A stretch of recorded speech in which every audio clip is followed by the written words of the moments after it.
It is called the Enigma machine, the diabolically clever device used by the Nazis to code top-secret messages. The Enigma machine and the man who broke its code are the subject of a new movie. And right now, our story from Anthony Mason. In 1939, as Nazi troops were invading Poland and threatening Europe, British intelligence secretly moved its code-breaking operation to this country estate about an hour outside of London. At Bletchley Park, the British covertly recruited a team of the country's top cryptographers to try to crack the Germans' enigma code. Among them, a young mathematician named Alan Turing. If the Allies broke enigma, well, it would turn into a very short war indeed. In the new film, The Imitation Game, out next month, Benedict Cumberbatch plays the mathematics prodigy who would change the course of the Second World War.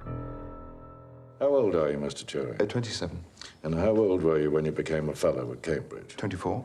And how old were you when you published this paper that has a title I can barely understand? 23. Then you don't think that qualifies you as a certified prodigy? Well, Newton discovered binomial theorem aged 22. Einstein wrote 4 papers that changed the world by the age of 26. As far as I can tell, I've barely made par. That must be sort of intimidating to try to have to put all of that on the screen. Hell yeah, it is. To understand Turing's work, Cumberbatch familiarized himself with the Germans' encryption device, called the Enigma machine, on display at London's Imperial War Museum. This is what Alan Turing was warring against. This is exactly it. This is the enemy, the crooked hand of death, as it's called in the film. Mm-hmm. Turing viewed this as kind of a mathematical problem, didn't he? Yeah, absolutely. I mean, he really did. But he also understood that to beat a machine, you had to use a machine rather than humans, because there just wasn't enough time. I like solving problems, Commander. And Enigma is the most difficult problem in the world. No, enigma isn't difficult, it's impossible. The Americans, the Russians, the French, the Germans, everyone thinks enigma is unbreakable. Good. Let me try, and we'll know for sure, won't we? What was happening here was top secret. Absolutely top secret. And in fact, everybody who worked here kept the secret for 30 years after the war.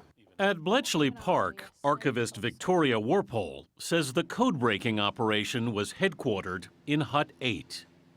And this is where Alan Turing had his office. And he was the Turing and his team work with captured German machines. The Nazis set their codes on the Enigma's alphabetic keyboard. And each time you press it, the light lights up and tells you what to write down as your ciphered text. The code was reset every day, so the cryptographers had only 24 hours to crack it. The odds, 1 in 159 million. This was Turing's concept? Turing came up with the concept originally, yes. He conceived a massive machine that would mathematically eliminate potential codes. Engineer Tony Jarvis. You've got a column of 3 vertical. The drums actually replicate one Enigma machine. Right. And so what you've got actually 36 Enigmas all looking for an answer. This machine still works? It does. It's the only working one in the world. You want to see it running? I'd love to see it running. Absolutely. It took 9 months for Turing and his team to design and build a prototype.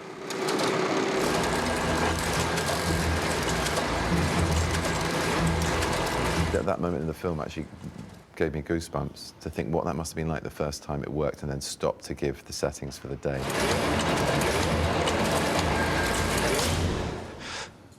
I mean, it just has literally stood on the back of my neck, as it must have been for them. I mean, that is a eureka moment. Cracking the cipher allowed British intelligence to decode messages to German U-boats that had preyed on Allied shipping. It's estimated Turing's work shortened the war by 2 years, saving millions of lives. I mean, when you think about what he was doing back in the 1940s, how remarkable was it? Stunning. Jim Hendler, professor of computer science at Rensselaer Polytechnic Institute, has taught a course on Turing. He revolutionized cryptography, the modern field of computer science, the subfield of artificial intelligence. A lot of the math of those things goes right back to Turing. And he did it all essentially in anonymity. He did it very much in anonymity because during the wartime he was working under secrecy. Was the family at all aware of what he was doing here? For the first part of the war, the family didn't know even where he was based. Sir John Dermot Turing is Alan Turing's nephew. All those things were completely unknown until the mid-70s. Even you didn't know what he'd been doing? No, we crowded around this small black and white TV set that we had at home in the 70s to find out when the BBC put out a little program on it. That's how we found out. But by then, the man who created the blueprint for the modern computer had already taken his own life. After the war, Turing had become a world-class marathon runner. He moved to the University of Manchester to do research. But in January 1952, he was arrested and charged with gross indecency for having sexual relations with another man. However, I mean, when he was prosecuted, then he was not in denial about it. He wasn't. He didn't try to hide it. He didn't try to hide it at all. Turing was sentenced to probation and required to undergo estrogen treatments, then believed to suppress homosexual desires. I say it could have been worse, but I still think what happened to him was pretty awful. In 1954, Turing died after eating an apple dipped in cyanide. He was 41. It would take nearly 60 years for his reputation to be fully rehabilitated. Only last year, he was finally pardoned by Queen Elizabeth.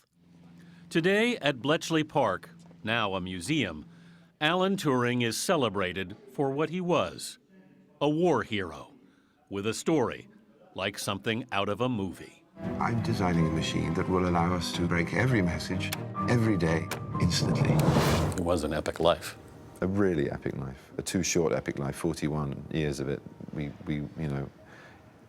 owed him at least double that, I'd say.